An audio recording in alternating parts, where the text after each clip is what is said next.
চাচা চাচা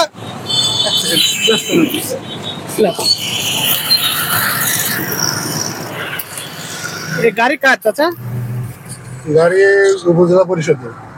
উপজেলা পরিষদ বলতে ইউনো স্যারের গাড়ি। আচ্ছা, উনি কে গাড়ির মধ্যে? আমার স্যারের হাজবেন্ড। আচ্ছা, সরকারি গাড়ি কি ওনার হাজবেন্ড ব্যবহার করতে পারে? না, আমি পাম্পে তেল আনতে গেছিলাম, স্যার আবার আসবে, স্যার আমার বললো যে আপনি যাওয়ার সময় নিয়ে যাবেন। না, এটা তো এই গাড়ি তো প্রতিদিনই আসে। আমরা একজন ইউনোর গাড়ি কি তার পারিবারিক কাজে ব্যবহারের সুযোগ আছে কিনা সেটা আমি বলতে পারবো। ভাই কি করেন আপনি? শুনেন, এখানে হচ্ছে গাড়ি হচ্ছে কি, আপনি কি ভিডিও করছেন? জি ভাই, গ্লাসটা খোলেন একটু। না, ওটা তো ভিডিওতে কথা বলা যাবে না। ভাই গ্লাসটা একটু খোলেন।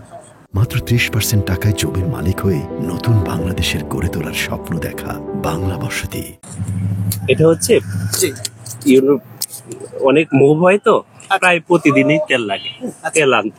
তেল আনতে যেহেতু গারাগঞ্জে আর কোনো পাম্প নাই, তেল আনতে আসছে আর কি। এটা কি রোজই আপনি আসেন?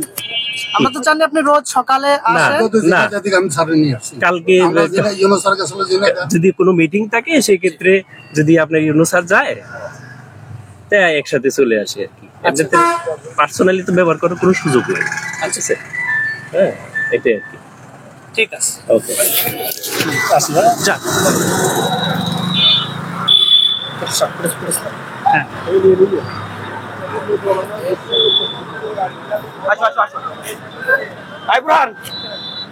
ভাই আমার গাড়ি আটকে আপনি ভিডিও করেছেন মানে?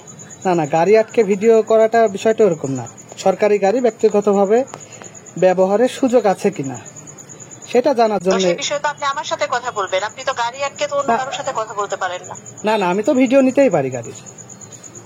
না না, আপনি গাড়ির ভিডিও নিতে পারেন, কিন্তু কোনো বিষয়ে কোনো বক্তব্য নিতে হলে তো আপনি আমার সাথে কথা বলবেন, কারণ গাড়িটা তো আমার, আমি ইউজ করি। গাড়িটা কার? আপনি আমার ফ্যামিলি পারসনকে কেন হ্যারাস করবেন? না না, আমি হ্যারাস করি না। সেটা কি আপনি করতে পারেন? আমি তাকে হ্যারাস করি না। আপনি কি আমার ফ্যামিলি পারসনকে হ্যারাস করতে পারেন? আপনার সাংবাদিকতার এথিক্সে পড়ে এটা? আমি তাকে হ্যারাস করিনি। তার কাছে শোনেন, আমার কাছে তো ভিডিও আছে। অবশ্যই হ্যারাস করেছেন। না না, আপনি যখন ভিডিও করবেন আপনি কি তার পারমিশন নিয়েছিলেন যে আপনার বক্তব্য আমি ভিডিও করব? কিন্তু আমার ফ্যামিলি পারসনের বক্তব্য তো ভিডিও করতে পারে না। যদি তার বক্তব্য নিতে হয় আপনার তো তার পারমিশন নিতে হবে। তাকে আমি পরিচয় দিয়েই কথা বলেছি। আপনি তো মত সৃষ্টির মতো একটা ঘটনা করলেন না, যে আমার গাড়ি যাচ্ছে তার সামনে 3-4 জন দাঁড়িয়ে গেলেন, দাঁড়িয়ে আপনি ভিডিও করা শুরু করলেন। এটা কি ধরনের কথা? আপনার কাছে তো এটা এক্সপেক্ট করিনি আমি।